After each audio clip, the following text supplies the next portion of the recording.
feedback is a word that we will all be familiar with, and the process of feeding back is a process we'll all be familiar with. And Holly's here today to talk about that process, that issue, and how we can potentially all get better at it. So delighted, Holly, for you to be here. I'm going to hand over the stage to you. Pleasure. Hey, Yep. Gary, can I give you some feedback? Yes. You are doing an amazing job leading this conference. Let's give it up for Gary. Oh, that's yes. so kind, yes. How's your heartbeat right now? Did it go up a little bit? It went up significantly, actually, yeah. In fact, I was about to leave. Right? Thank you so much. So I remember the first time I had that moment that Gary just experienced for the first time.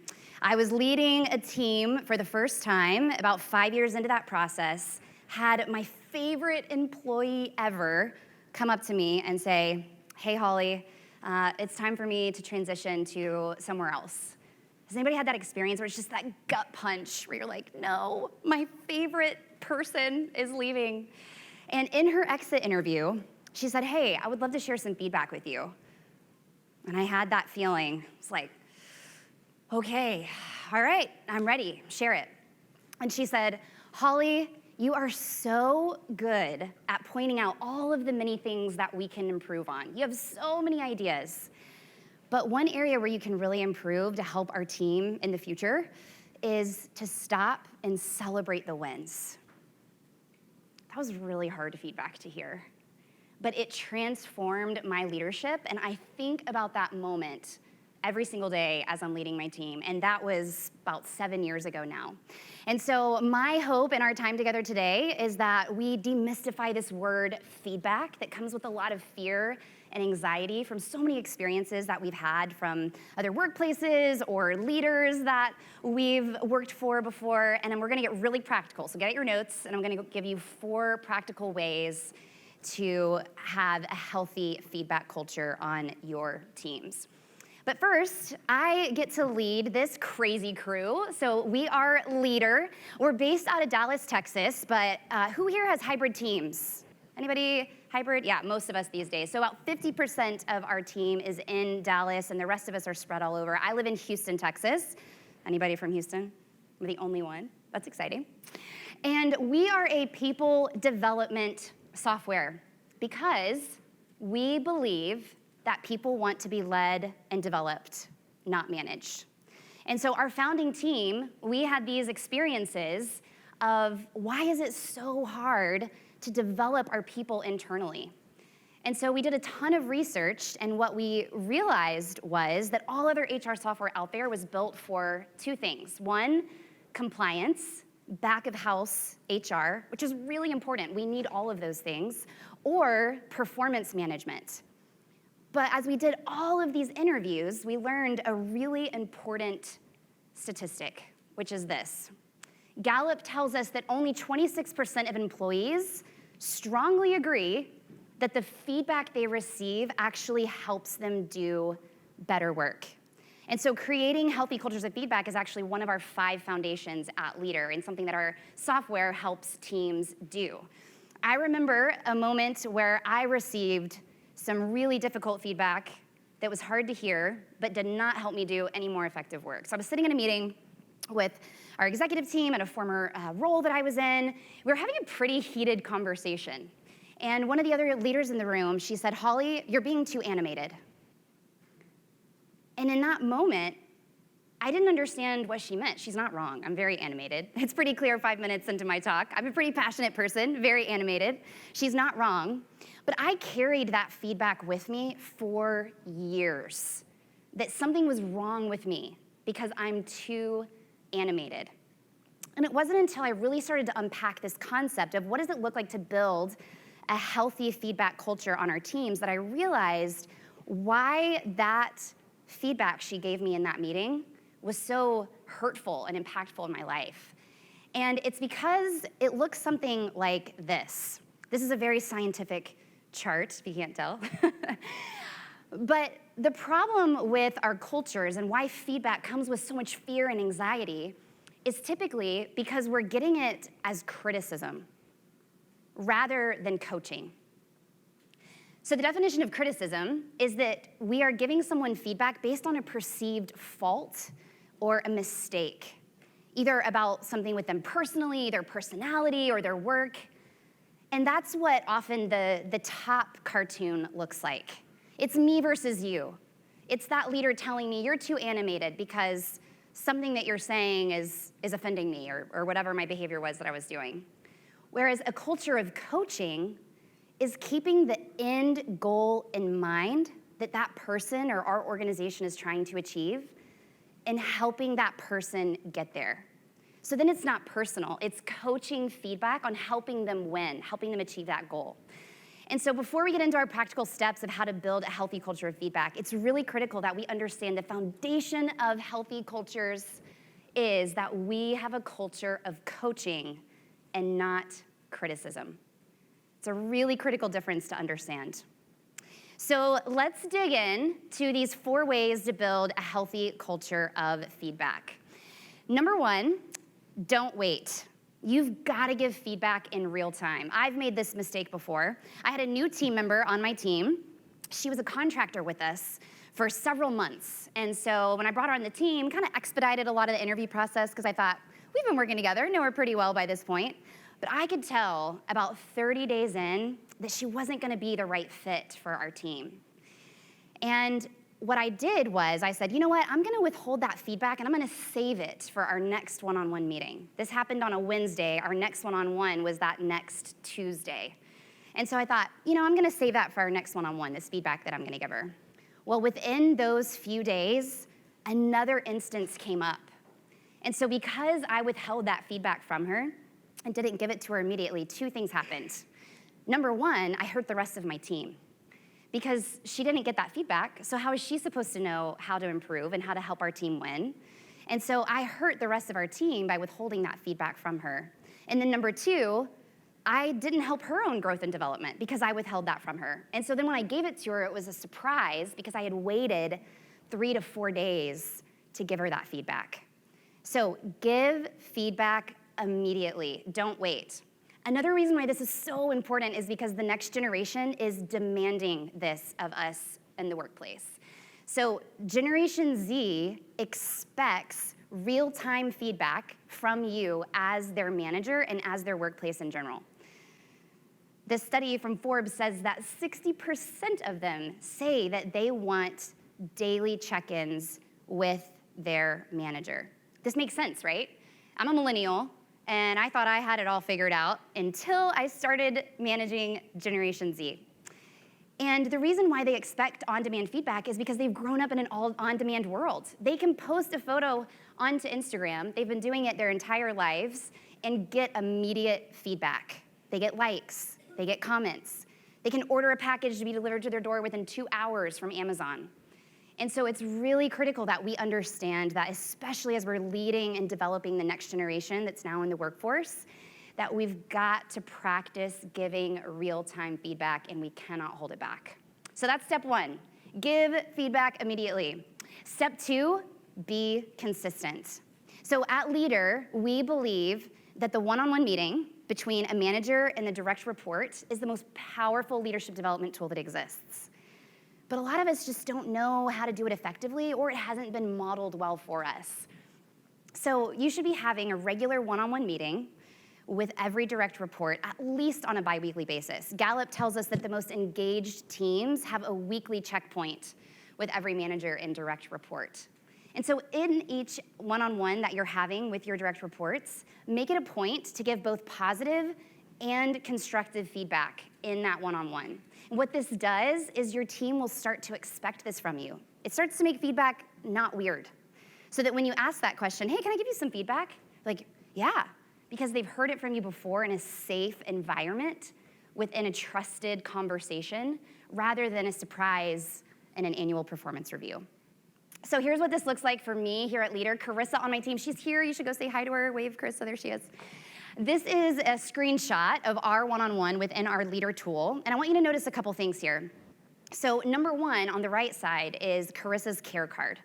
So here I get to see Carissa's bio, what's important to her, and I also get to see her personality types, her strengths, her weaknesses.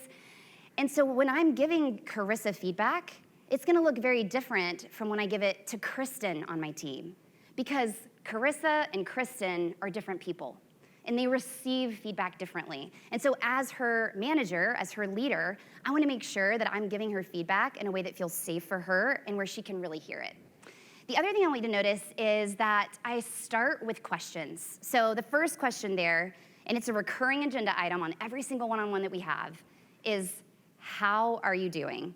And really it's, how are you really doing? Because I don't know about you, but when I usually ask the how are you doing question, it's good. And then Krista wants to jump into all our projects, because we both love our to-do lists and checking things off. But she knows that every one-on-one, I'm gonna stop and pause and create space for her to share with me how she's really doing. And in that conversation, I get to see how she's doing juggling everything personally, professionally that week, and be able to help her and give her feedback on coaching her towards what it looks like to win, both inside and outside of work. And then the third thing that I want you to notice there is, how's it going leading Callie? So Carissa is leading a team for the first time. And so by me asking her these questions, she's able to process with me, and then I'm able to give her feedback based on what she's saying. Rather than coming with a directive or criticism, I'm able to coach and guide her because I'm creating space by asking these questions. And so this is why it's so important that on a weekly basis, we're having coaching conversations within the context of a one-on-one meeting, and we're giving both positive and constructive feedback in those one-on-one meetings.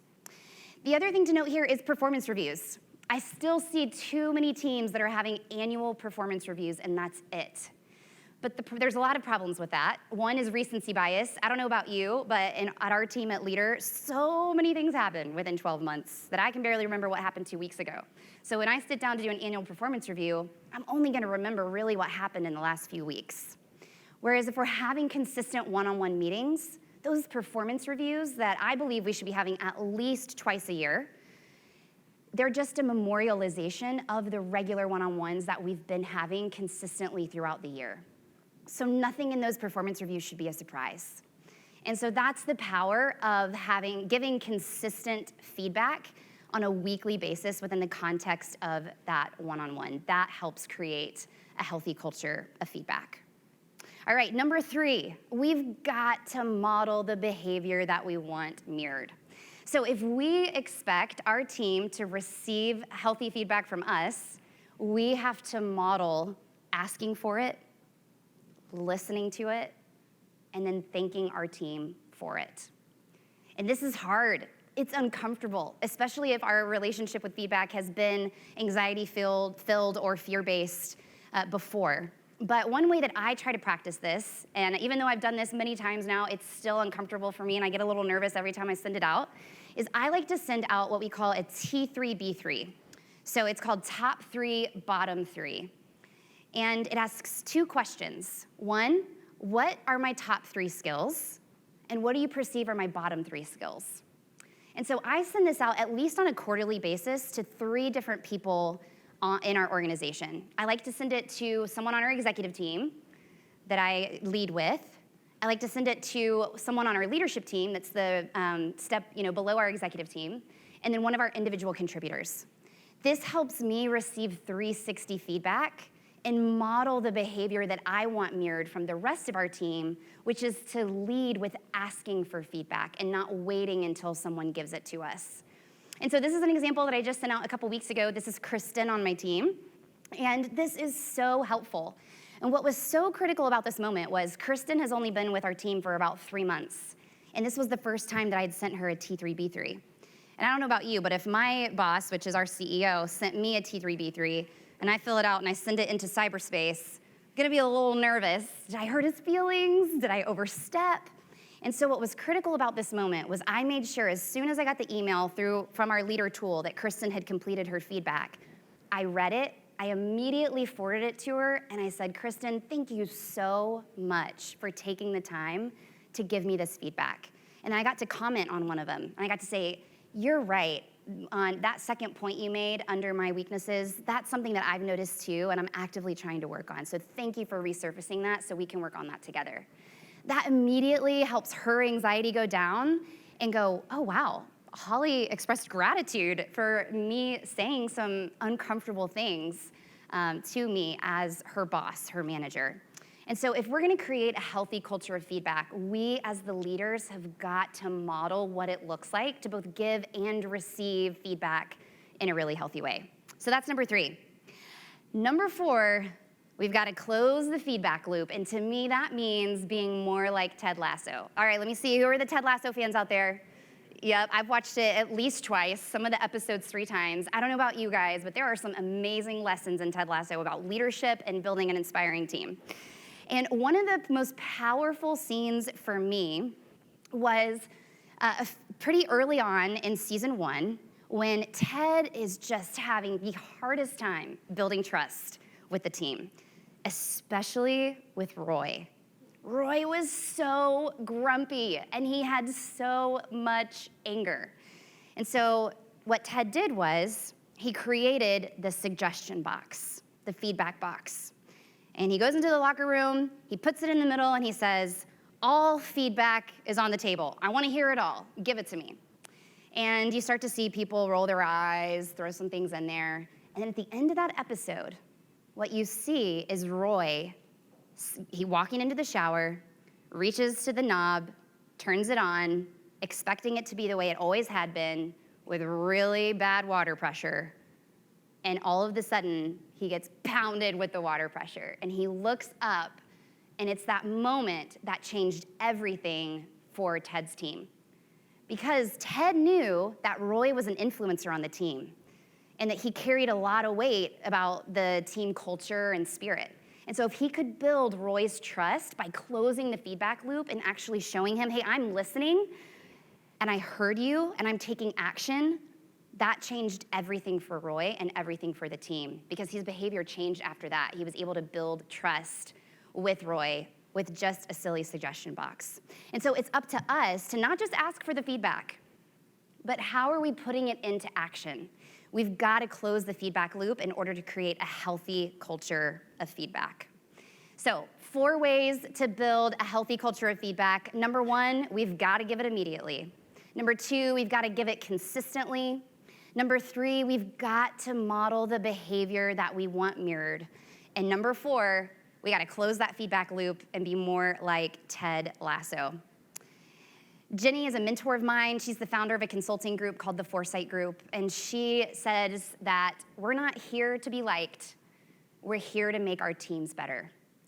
And this is a hard truth, but it is a reality that sometimes giving feedback means that we're not always going to be liked. But if we're coming from a spirit of coaching and understanding the end goal that our employees have and helping them get there, then it's gonna be that much more powerful to help make every single person on our team and our organization as a whole better.